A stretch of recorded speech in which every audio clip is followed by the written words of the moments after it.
Okay, so for chapter 3, we're going to be talking about professional ethics. So we're going to break this down into a few different videos for you guys. But you can see here are all the learning objectives for chapter 3. And so for this video, we're going to kind of start with the basics and talking about ethical dilemmas and the nature of ethics, as well as going into learning objective 2, where we're going to be talking about why do professions need to establish professional ethics rules? Why is it so important that everyone is required to pass an ethics exam before you can actually become a licensed CPA? And then we're going to dive in a little bit to learning objective 3 and 4 and talking about we're actually going to pull up the AICPO code of professional conduct. And then in future videos, we're going to dive deeper into that, okay?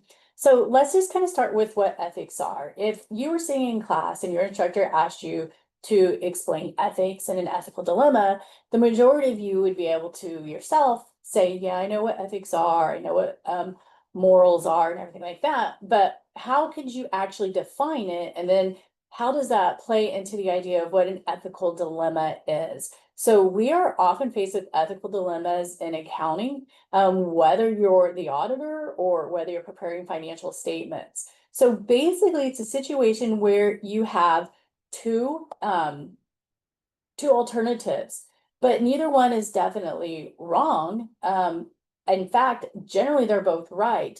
But by choosing one of them, you're forced to choose one over the other. And that means that you're going to be in an ethical dilemma, right? So you have conflicting values, where you're going to do the right thing in one way means you're going to give up the right thing in another way. So one of the big, and I don't know if you guys have seen this, but you have the train ethical dilemma where you have a bus or a car, 5 people, and it's going to get hit by a train. But you could switch the track that train's on, and then it would only kill one person, right? So I know, kind of morbid situation, but if you do nothing, 5 people are going to get hit by the train. If you interfere and you switch the track, then only one person. So what do you do, right? It's an ethical dilemma. And we are faced with those, like I said, in accounting quite often. And so some of the ethical dilemmas that you're going to see, and we're going to be going deeper into these as well, especially conflict of interest. Conflict of interest is, I mean, exactly what it says, only it goes a little bit deeper in accounting. If you have some kind of relationship that would cause you to maybe be biased in a decision, then you could potentially be in a conflict of interest situation. And so ethically, we would want to remove ourselves from that situation, one, to protect ourselves, right? And then two, to protect the integrity of the audit that's being performed. Then you have ethical dilemmas in regards to fraudulent activities. So you think about the ethical dilemmas and fraudulent activities is if you uncover fraud, right? But your boss has asked you to ignore it, what do you do? Then we also have the idea of confidentiality, right? We have to generally sign waivers and maintain the confidentiality of our clients. And so that's extremely important. And then we also are going to really talk about this thing of professional skepticism, which we've already visited in the past, right? We got to make sure that we trust but verify, right? So we always go in with a questioning mind and don't just take everybody at their word for what's happening. So why is ethics important in accounting? Well, if you think back to previous chapters where we started talking about the Sarbanes-Oxley Act, and then we started implementing new controls, well, at that point in time, the public trust and confidence in the accounting and auditing industry was really low. So that's why we had to put those procedures in place. And then we have to be able to uphold the ethics of that to maintain that public trust and confidence. We're going to be preparing financial statements, and people are going to use those financial statements to make decisions, and then we're going to audit those financial statements. So it's really important that the public feels like they can trust our audits and the opinions that we are preparing from that. It also promotes fairness and transparency. You hear the idea of you're going to be completely transparent. If there shouldn't be any questions, we're not trying to hide anything.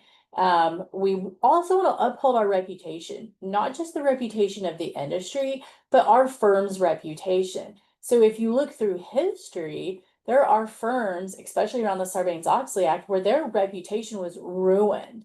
The first one that comes to mind would be Arthur Andersen. You know, they were actually sued, and they were involved in the Enron scandal, right? So then the professional skepticism, the questioning mind, and the trust but verify helps us prevent, to a certain extent, fraud, right?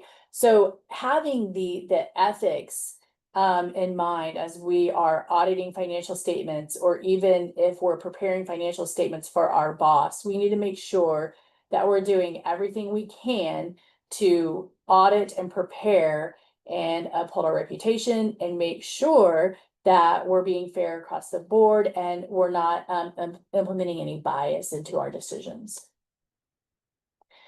So the steps involved in resolving an ethical dilemma, if you think about it, we're talking about a decision-making framework. And whether you guys realize it or not, every day that you wake up, you are subconsciously utilizing a decision-making framework. I'm sure many of you have a routine where you get up and you maybe brush your teeth and then you walk the dog and then you shower, but you're making a decision every day, whether you realize it or not. So we're going to apply that same thought process for ethical dilemmas. So first thing we have to do is we kind of have to identify the problem. So you can see here, we have to define the problem.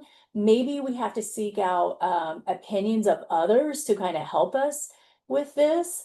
And then once we identify the problem, we gotta look at our courses of action. And so we look at our courses of action by using ethical judgment, right? So you have two situations. And I could choose this, I could choose option A, or I could choose option B, but then we have to look at the constraints and the effects of everything on that, right? So if I choose option A, what is that going to mean for option B if I don't choose it, right? What constraints am I going to be involved in? What's not going to allow me to choose option A versus option B? And then when we look at analyzing the effects of those, you know, what are we giving up? So ultimately, we have to make sure we're taking the most ethical situation, and some of them are black and white, right? Some of them, they're no-brainers, but a lot of them, like I said, you're going to have a dilemma where choosing one option or the other over the other is going to be a bad situation for the one that's left.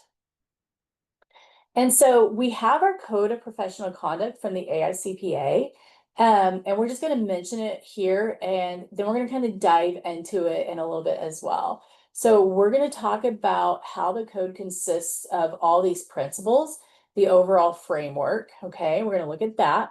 Then we're going to look at the rules that are within that framework and how they're governed, right? But then, as with rules, and if you've done anything with FASB at this point, you're going to realize that we have these rules, but different people may interpret them differently. And so how are these principles and rules interpreted? And where are we going to find that information as how they are interpreted?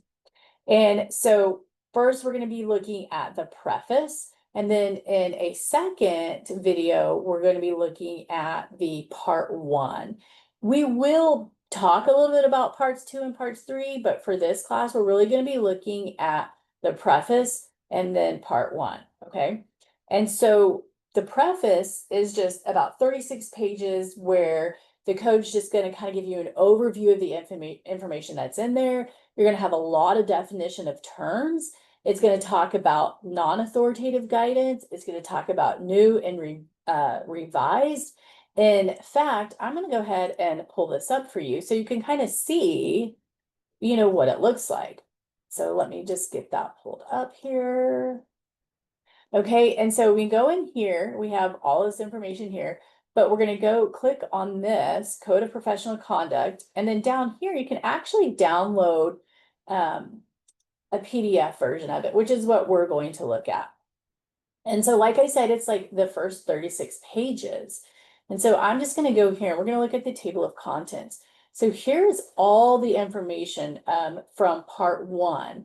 where, like I said, it's going to give you some of the rules of conduct, and I'll kind of go through here.